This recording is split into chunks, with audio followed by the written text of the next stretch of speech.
এই কারণে কবি বলেন कीमते हर चीज़ेरा दानी के चीज़, कीमते हर चीज़ेरा दानी के चीज़, कीमते खुदेरा न दानी अहमकीस, दानी तू खासियते हर जौहरे, दानी तू खासियते हर जौहरे, दर बयाने जौहरे खुद चौखरे, चंदे खानी हिकमते यूनानिया, चंदे खानी हिकमते यूनानिया, हिकमते ईमानिया राहम बखा।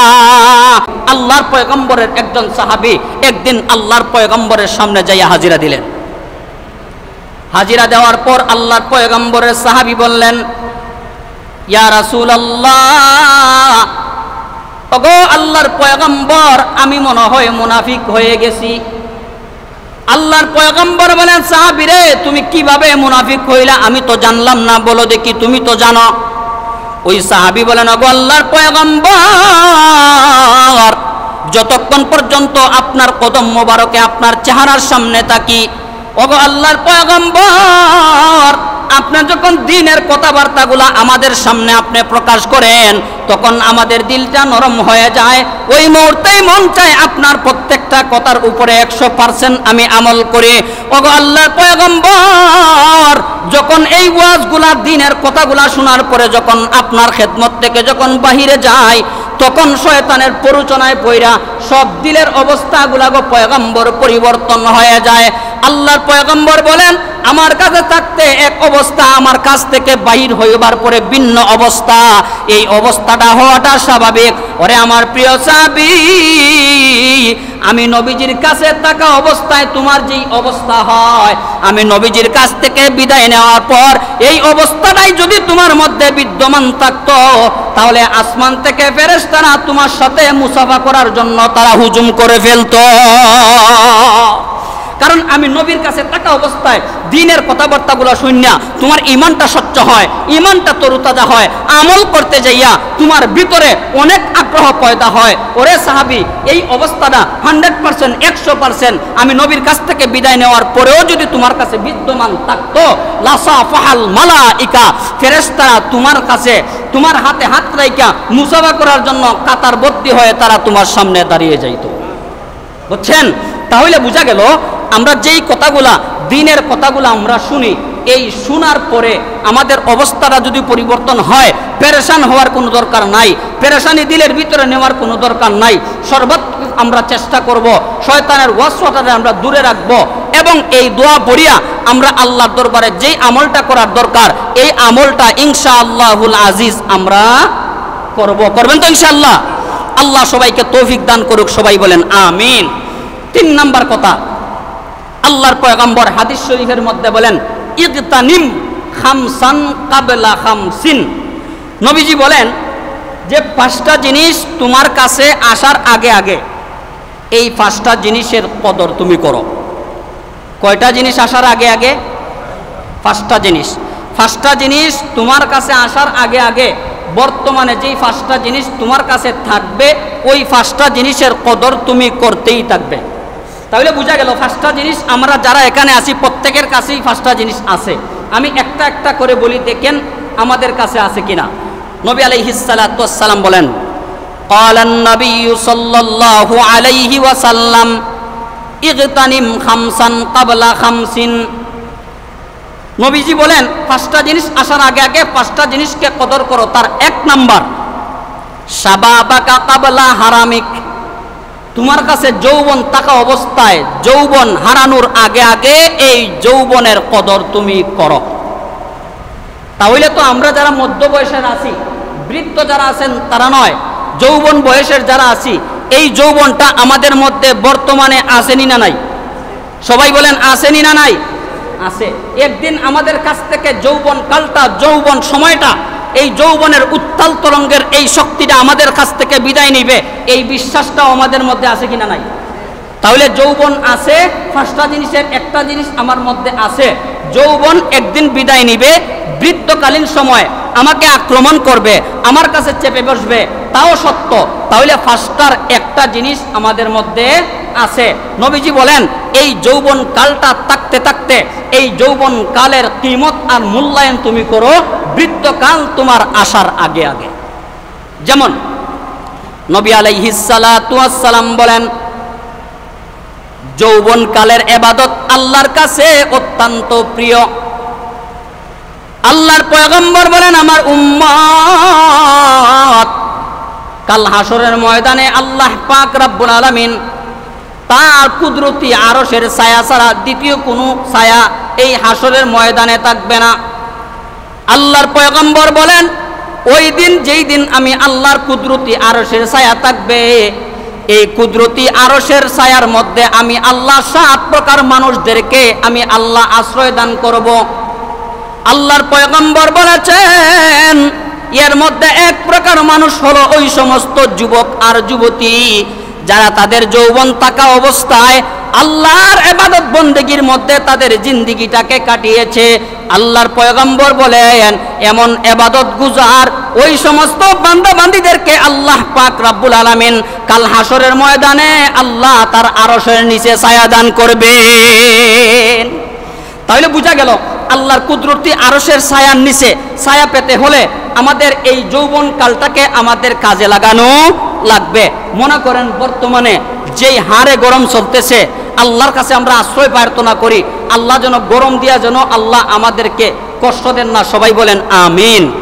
বর্তমানে যেই অবস্থা চলতেছে 5টা মিনিটের জন্য যদি আমরা ঘর থেকে বাহির হয়ে যাই তাহলে আমরা ছায়া তালাশ করি কোথায় ছায়া পাওয়া যায় কোথায় ছায়া পাওয়া যায়, অথচ এই গরমের চেয়ে হাজারো গুণ বেশি হিট আর গরমের মধ্যে সূর্য যখন আমাদের মাথার উপরে চলে আসবে আধ হাত উপরে আসবে মাথার মগজগুলা সূর্যের তাপে আর সূর্যের হিটে টকবক করে একদম পানির মতন গলে গলে পড়তে থাকবে। পয়গম্বর বলেন এই কঠিন মুহূর্তে আর কোনো ছায়া থাকবে না আল্লাহর আরশের ছায়া ছাড়া। পয়গম্বর বলেন 7 প্রকার মানুষের মধ্যে ওই সমস্ত আমার উম্মতের যুবক এবং যুবতীরা যারা তাদের যৌবনটাকে কাজে লাগিয়েছে পয়গম্বর বলেন আল্লাহ তার আরশের মধ্যে আল্লাহ তাদেরকে ছায়া দান করে দিবেন। আচ্ছা আমরা তো চাই আল্লাহর আরশের নিচে আমরা ছায়া পাইতে পাই, চাই কি চাই না? চাই। তাহলে পয়গম্বর বলেন 1 নম্বর শাবাবাকা ক্বাবলা হারামিক, তোমার এই যৌবন কালটা তোমার কাছ থেকে বিদায় নেওয়ার আগে আগে এই যৌবন কালটার হেফাজত এবং মূল্যায়ন তুমি করো, গেল 1 নম্বর। 2 নম্বর ওয়াসিহাতাকা ক্বাবলা সুকুমিক, নবীজি বলেন তুমি সুস্থ থাকা অবস্থায় এই সুস্থতাটারে তুমি নিয়ামতের কদর করো, অসুস্থতা নামক আল্লাহর তরফ থেকে এই পরীক্ষাটা তোমার উপরে আসার আগে আগে। আচ্ছা আপনারা বলেন সারা জিন্দেগি একটা মানুষ সুস্থ থাকে না মাঝে মাঝে অসুস্থ হয়? অসুস্থ হয়। একজন আল্লাহর বান্দা অনেক আগে বলেছিলাম আল্লাহর ঘর মসজিদের মধ্যে গেছে নামাজ পড়ার জন্য। কি পড়ার জন্য? নামাজ। এখন ওই আল্লাহর বান্দা নামাজ পড়তেছে, আরেকজন আল্লাহর বান্দা মসজিদের এক কর্নার থেকে তার দিকে তাকাইয়া তাকাইয়া অজুরে কান্নাকাটি করতেছে। নামাজের পর আল্লাহর বান্দা ওই কান্নাকাটি করনেওয়ালা মুসল্লির কাছে গেছে, যাওয়ার পরে কয় ও আল্লাহর বান্দা তুমি আমার দিকে তাকিয়ে তুমি কান্নাকাটি করেছো কেন? তোমার কোনো টাকা পয়সা লাগবে নি? কয় না। পেটে খিদা লাগছে? কয় না। কোনো মুসিবতে পড়ছো? কয় না। তাহলে তুমি কান্নাকাটি করো না কেন? ওই আল্লাহর বান্দা বলে আমি আপনার নামাজ দিকে আমি কান্নাকাটি করেছি। বলে নামাজ কি আমার ভুল হয়েছে? কয় না, ভুল হয় নাই। তুমি যেই সুন্দর করে আল্লাহর কুদরতি পায়ের সামনে দাঁড়িয়ে তুমি আল্লাহু আকবার বলে তুমি নিয়ত বাঁধছো। 2 নাম্বার পর্যায়ে কেরাত পড়ার পরে তুমি কত সুন্দর করে রুকু করলা, সেজদা করলা। কিন্তু আল্লাহর বান্দা কিছুদিন আগ পর্যন্ত আমার শরীরটা অনেক সুস্থ ছিল, খুব সুন্দর করে আমি রুকু করেছি, সেজদা করেছি। কিছুদিন আগে এমন একটা জটিল রোগে আমাকে আক্রান্ত করেছে, যার কারণে তোমার মতন এত সুন্দর করে আমি রুকু সেজদা করতে পারি না। যার কারণে তোমার এই রুকু সেজদা দেইকা আল্লাহর দেওয়া এই নিয়ামতটা দেইকা এই মুহূর্তে আমি কান্নাকাটি করতেছি। তাহলে দেখেন তো এই নিয়ামতটা সে বুঝে যখন তার কাছ থেকে এই নিয়ামতটা চলে যায়। কিমতে হর চিজেরা দানি কে চিজ, কিমতে হর চিজেরা দানি কে চিজ, कीमते कुदराना दानी अहमकीस दानी तू खा सियते हर जौहरे दानी तू खा सियते हर जौहरे दर बयाने जौहरे खुद चौहरे चंदे खानी हेकमते यूनानिया चंदे खानी हेकमते यूनानिया हेकमते ईमानिया राहम बखा हेकमते ईमानिया राहम बखा কবি কত আক্ষেপের সাথে বলেন, এ পৃথিবীর জমিনের আল্লাহর বান্দা এবং বান্দিরা, এই জমিনের মধ্যে শান্তিতে থাকার জন্য কত বাড়ি গাড়ি নারী অট্টালিকা তুমি সাজাও, কত মানুষের দাঁড়ে দাঁড়ে ঘুরো এই পৃথিবীর জমিনের মধ্যে 60 এবং 70 বছর হায়াতের মধ্যে এই সুন্দর জিন্দেগিটাকে তুমি সাজাইবার জন্য। ওই আল্লাহর বান্দা বলেন, কিন্তু এই পৃথিবী থেকে যাওয়ার পর চিরস্থায়ী শান্তির ঠিকানা জান্নাতকে সাজাইবার জন্য তুমি কোনো কিছু এই দুনিয়াতে করতে পারলা না। তোমার চাইতে বড় আহাম্মক আল্লাহর জমিনে আর কেউ হতে পারে না। কথা ঠিক না বেটি? আচ্ছা বলেন, আল্লাহর নবীজি বলেন বাইনা 60 ও 70, আখিরি জামানার আমার উম্মতের বয়স হবে মাত্র 60 এবং 70 বছরের মাঝামাঝি।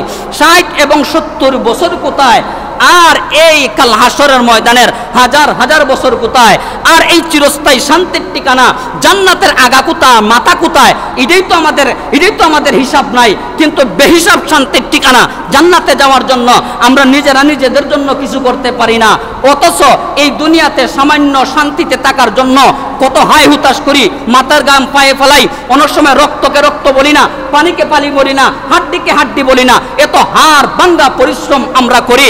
আসলে ভাই খুব খেয়াল করে দেখেন, অনেক মানুষ মারা যাওয়ার পরে আমি গুনাহগারকে যখন দাওয়াত দেয়, অনেক সময় তার বাচ্চাদেরকে আমরা জিজ্ঞাসা করি, এই যে বিশাল বড় কয়েকটা গরু জবাই করিয়া কয়েক এলাকার মানুষদেরকে তুমি দাওয়াত করেছো, তোমার এই বাবা মারা যাওয়া উপলক্ষে তুমি খাওয়াইবা, তোমার বাবার কি কোনো ঋণ আসিল?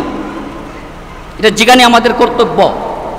যখন এই কথা জিগাই তখন কয় ঋণ আছে, কিছু দিছি কিছু বাকি আছে। কথা ক্লিয়ার বুঝাইতেছে? কিছু দিছে কিছু বাকি আছে। আমি আপনাদেরকে একটা ফতোয়া জিজ্ঞাসা করি। এই ফতোয়াটা হলো যে একটা মানুষ মারা যাওয়ার পর তার ঋণের জন্য আটটায় পড়বে না গরু জবাইয়ের জন্য আটটায় পড়বে? মাত্র 3 জনে আমার কথা বুঝছে, আর কেউ আমার কথা বুঝেন নাই।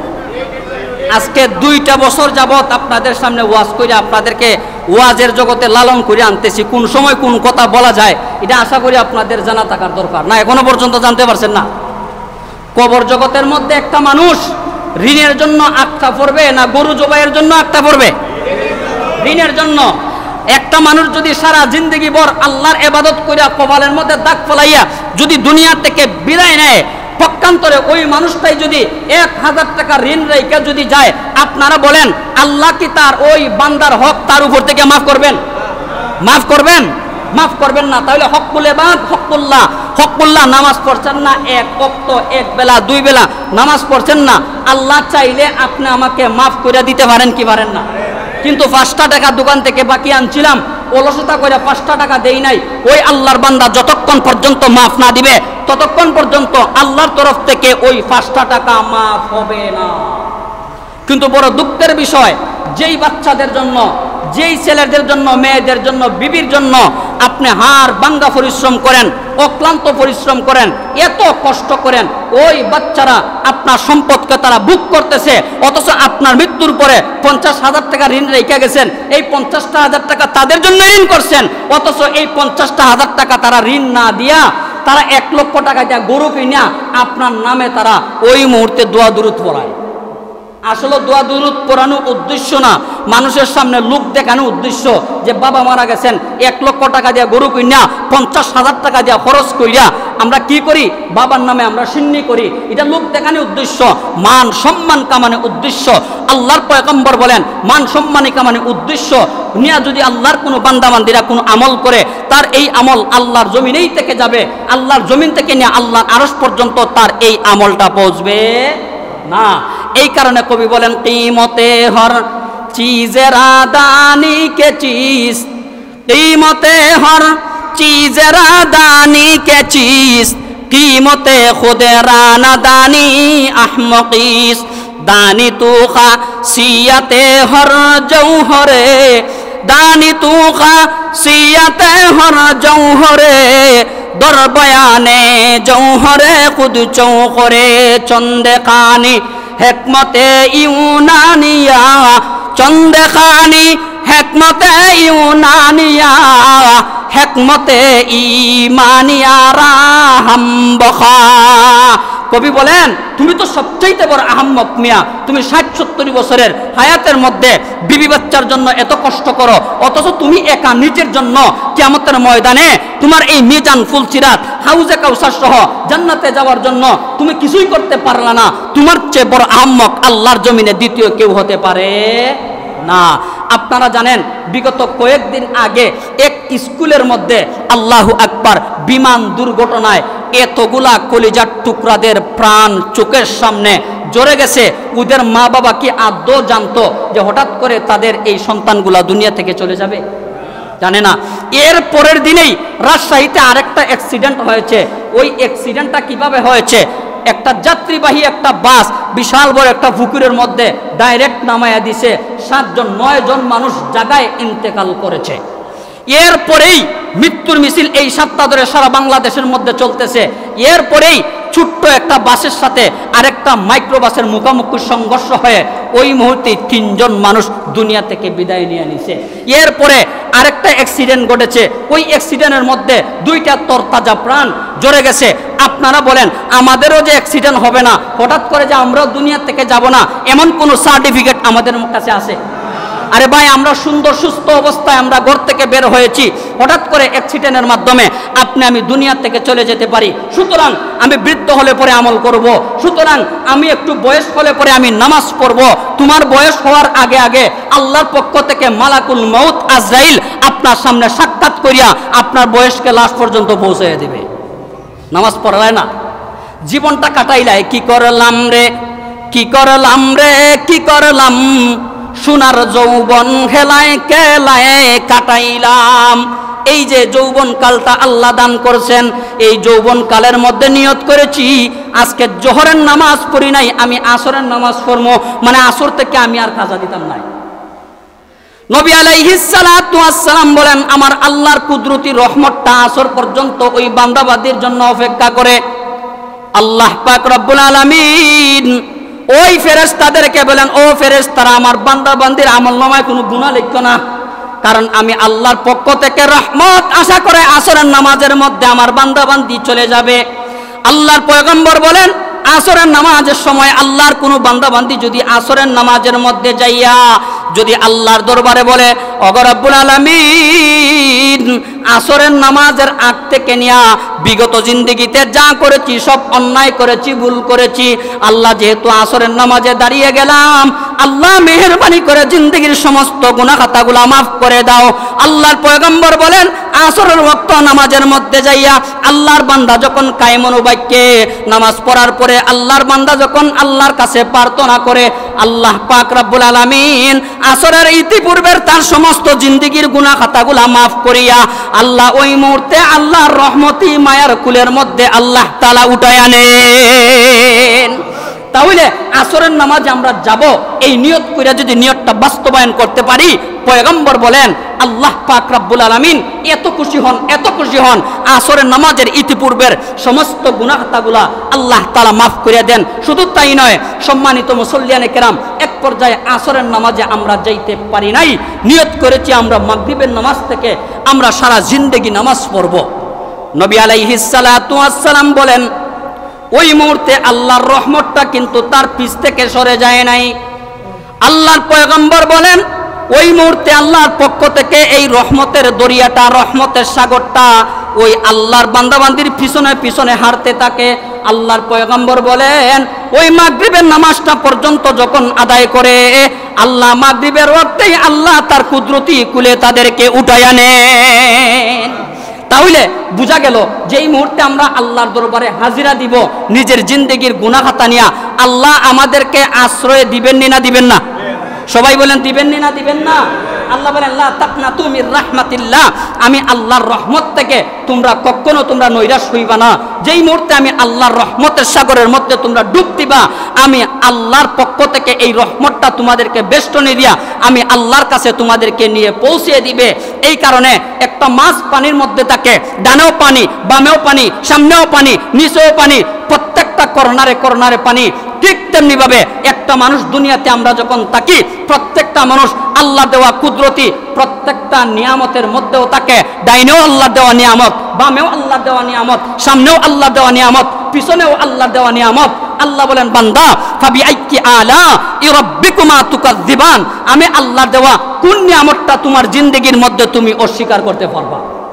আপনারা বলেন আল্লাহ দেওয়া কোন নিয়ামত অস্বীকার করার মতন কোন সুযোগ আছে আমাদের মধ্যে? আছে? আমরা যা উপভোগ করতেছি সব কিছু কার দেওয়া? এই হায়াত কার পক্ষ থেকে? আরো জোরে বলেন কার পক্ষ থেকে? এই হায়াতের বাতি যেই মুহূর্তে যেই কোনো মুহূর্তে নিভে যেতে পারে, এই কারণে হায়াতের বাতি নিবার আগে আগে এই হায়াতটাকে আমরা মূল্যায়ন করি। নবী আলাইহিস সালাতু ওয়াস সালাম 3 নম্বরে বলেন ওয়াসিহাতাকা কাবলা সুকুমিক, সুস্থতা তোমার কাছে আছে, অসুস্থতা আসার আগে আগে এই সুস্থতারে তুমি কিমত করো, মূল্যায়ন করো। নাম্বার 3 নবীজি বলেন ওয়া গিনা আকা কাবলা ফাকরিক, তোমার কাছে আজকে টাকা আছে, কালকে থাকতে পারে নাও থাকতে পারে। তোমার কাছে যদ্দূর আল্লাহ দিছেন এদ্দূর টাকা অবস্থায় তুমি এই টাকাগুলা যদ্দূর পারা যায় তুমি আল্লাহর রাস্তায় তুমি দান করো। মনে করেন আজকে আমার কাছে 500 টাকা আছে, আগামীকালকে 5 টাকাও নাও থাকতে পারে।